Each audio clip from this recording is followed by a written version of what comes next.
नाम डॉक्टर फरताश है और मैं बुनियादी तौर पे एक यूरोलॉजिस्ट हूँ।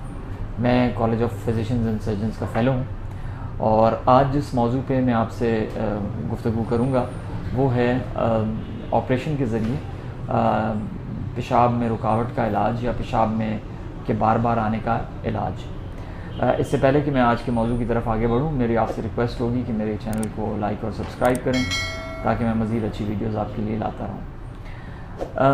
बहुत सी अलामात जिसमें पेशाब का बार बार आना, पेशाब का रुक रुक के आना या पेशाब के लिए ज़ोर लगाना, ये तमाम अलामात जो हैं ये किसी न किसी वजह से होती हैं। जो कॉमन तरीन या जो उर्फ़ आम में सबसे आम चीज़ है जिसकी वजह से ये अलामात होती हैं और पेशाब की अलामात होती हैं वो है इन्फेक्शन। यानी आपके पेशाब में कोई भी जरासीम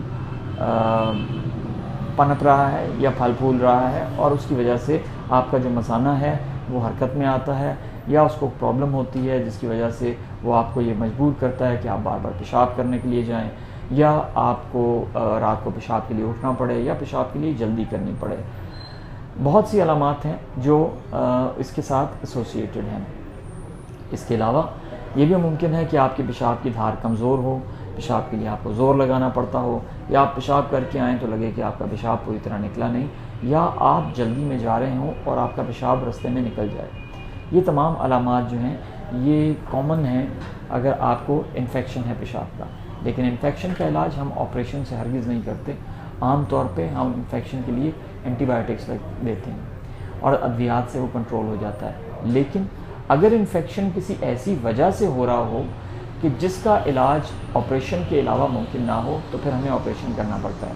फ़र्ज़ माल अगर पेशाब की नाली तंग है और आपकी पेशाब की नाली इतने बड़ी नहीं है कि उसमें पेशाब आराम से गुजर सके, तो जब भी आप पेशाब करेंगे तो आपको दर्द होगा, आपको बार बार जाना पड़ेगा, आपको पेशाब के लिए ज़ोर लगाना पड़ेगा, आपके पेशाब की धार कमज़ोर है। ऐसी चीज़ के लिए या अगर आपकी उम्र ज़्यादा है और आपको प्रोस्टेट बढ़ गया हुआ है और वो रुकावट कॉज कर रहा है तो उसके लिए भी हमें ऑपरेशन करना पड़ता है। इसी तरीके से बहुत से ऐसे मर्द हैं जिनके ख़तने नहीं हुए होते, तो उनमें अगर ख़तने ना होने के बाद आपको ख़तने ना होने की वजह से पेशाब का सुराख तंग है तो उसको भी हमें खुला करना पड़ता है। पेशाब की नाली या पेशाब का सुराख का तंग होना यूरेथ्रल स्ट्रक्चर कहलाता है, जो बिलामूम हम एक छोटे से ऑपरेशन से ठीक कर देते हैं और वो ऑपरेशन कैमरे के ज़रिए होता है। समटाइम्स जब वो स्ट्रक्चर बड़ा होता है तो हमें कैमरे की बजाय उसको चीरा दे के ऑपरेट करना पड़ता है, जिसको हम यूरेथ्रोप्लास्टी भी कहते हैं।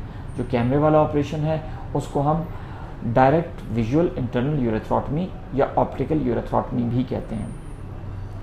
ये सारी जदीद साइंसी तहकीकात और जो साइंस की जिद्दत जो हमारे ऑपरेशंस में आई है उसने हमारे मरीज़ों की ज़िंदगी बहुत आसान कर दी हुई है और इसकी वजह से मरीज़ की जो अलामात हैं वो बड़े आराम से हम कंट्रोल कर लेते हैं और मरीज़ खुश खुरम घर जाता है। जब हमें ये मालूम होता है कि एक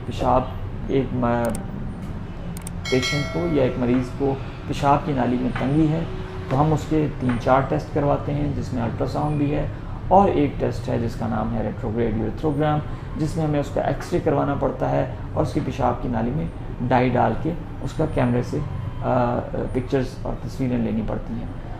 और उसके अलावा हम उसको कैमरा डाल के भी देख सकते हैं कि हम कहाँ पे उसको रुकावट है।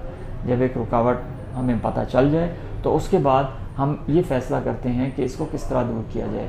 क्या इस मरीज़ के लिए कैमरे वाला या चीरे वाला ऑपरेशन मौजू है या इस मरीज़ के लिए यूरेथ्रोप्लास्टी मौजू है। इसी तरीके से अगर आपके पेशाब में रुकावट या पेशाब की अलामात का बायस आपका प्रोस्टेट बन रहा है तो फिर हम आपके प्रोस्टेट का इलाज करते हैं। और अगर आपका प्रोस्टेट की बढ़ोतरी या बड़ा हो जाना इनकी अलामात का सबब बन रहा है तो फिर हम प्रोस्टेट का ऑपरेशन करते हैं और जो कॉमन तरीन ऑपरेशन है वो आमतौर पर TURP कहलाता है। इसके अलावा अगर आपका प्रोस्टेट बहुत बड़े साइज़ का है तो वो हो सकता है कि हमें उसको चीरा दे के उसको बाहर निकालना पड़े, जिसको हम ओपन प्रोस्टेक्टमी या सिंपल ओपन प्रोस्टेक्टमी भी कहते हैं।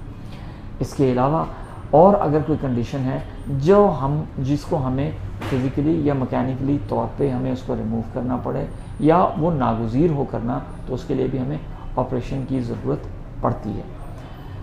तमाम ऑपरेशंस जो मैंने आपको बताए हैं जिनसे पेशाब की अलामात दूर की जा सकती हैं, वो रूटीन बेसिस में पाकिस्तान में मेरे बशमूल मेरे तमाम न्यूरोलॉजिस्ट बड़े बातरीके एहसन कर रहे हैं और बहुत से मरीज़ उनसे शिफायाब हो रहे हैं। अगर आपकी कोई मज़ीद क्वेरी हो जिससे आप ये जानना चाहें कि ऑपरेशन में क्या ख़दशात हैं या क्या प्रॉब्लम्स हैं, तो आप मेरे चैनल पे भी सवाल पूछ सकते हैं या आप मेरे क्लिनिक तशरीफ़ ला सकते हैं जिस पर मैं आपको मज़ीद ब्रीफ़ कर सकूँगा। आपका बहुत बहुत शुक्रिया।